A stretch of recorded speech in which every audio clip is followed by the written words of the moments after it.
Бірде бір кісі Алла елшісі саллаллаху алейхи вассаламға келіп, "Ва Алла елшісі, әкем малымды менің рұқсатымсыз түгелдей иемденіп келеді" дейді. Яғни алып қоя береді дейді. Қабам алып қоя береді, қабам алып қоя береді дейді. Сонда Алла елшісі саллаллаху алейхи вассалам, "Сен де, сенің малың да әкеңе тиесілісіңдер" деген. Бірде балам ең таза ризықтарының бірі, ендеше олардың малынан жеңдер деп жалғайды дейді. Құнанбай атамыз, Абай атамызға малын алып келуге рұқсат сұраған екен, құрбандыққа мал шалуға. Сонда айтқан екен, енді Құнанбай мал көп қой енді. Әкем өзінің малын соя берсін десе, онда Абайды алып келдір, малын орнына соны шалайын деп айтқан екен. Ол да менің дүнием ғой деген екен. Көрдіңіз бе?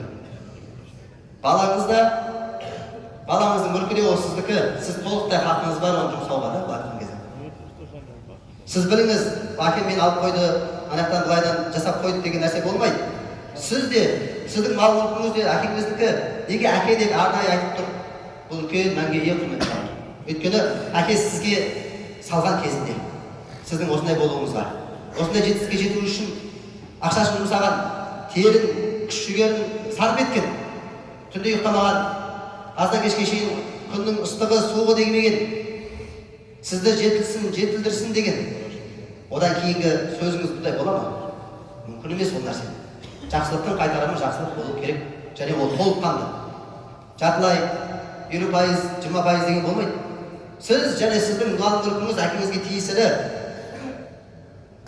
Оны ұмытпаған жоқ. Қабірге ұстап жүруіңіз керек. Өйткені шариғатта солай. Енді сіз қарыздарсыз ғой енді. Сізді жетілдірді, өсірді, әрине өз үшін жасады. Өзінің кейін қартайғаннан кейін маған осындай бағанағыдай пенсияның орнына болады деген секілді ойлайтын шығарсыздар.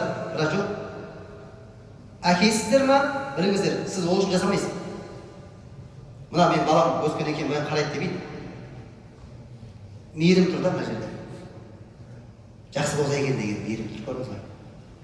Сонымен жасады. Өйткені сіз де сөйтіп жатсыз ғой. Балам озат болса екен оқуда, жұмыста жетістікте болса екен дейді. Сол себептен мынандай бір оқиға оқыдым. Бір кісі айтады, қазір таралып болып жатыр ғой. Сонда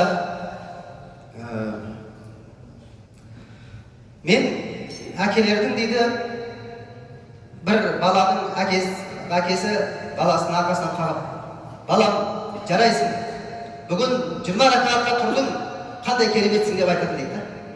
Менің әкем жоқ дейді, арқамнан қағады. Мен де сөйтіп сондай күйде болуды армандап келеді дейді осы күндер. Өйткені әкем кетіп қалған дейді. Сол секілді менің де әкем солай айтатын. Сен Құран оқышы. Сенің артында тұрып Құран тыңдағанды мен өте жақсы көрдім дейді.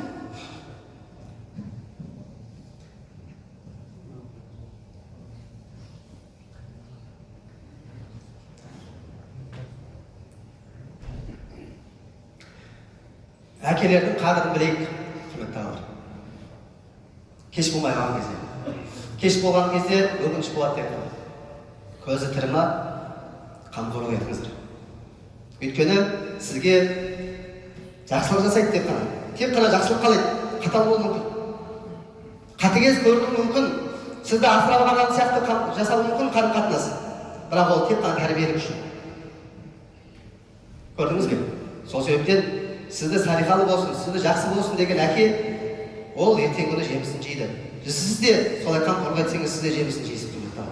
Өйткені жақсылықтың қайтарымы тек қана жақсылық.